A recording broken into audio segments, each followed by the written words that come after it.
Okay, hello everyone. Here I want to provide a tutorial on how to recover deleted contacts on Sony Xperia device. Okay, let's get to the tutorial. First thing first, you have to make sure the deleted contacts has been backed up to Google account before. Then, if so, you can recover the deleted contacts by doing these steps. Well, here you can open the contacts on your device.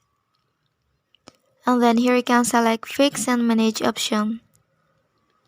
Okay, after that here you can choose Trace option. Then here will appear the deleted contacts. But if the contacts that have been in trace more than 30 days, it will be deleted forever. Okay, now here you can select all contacts like this.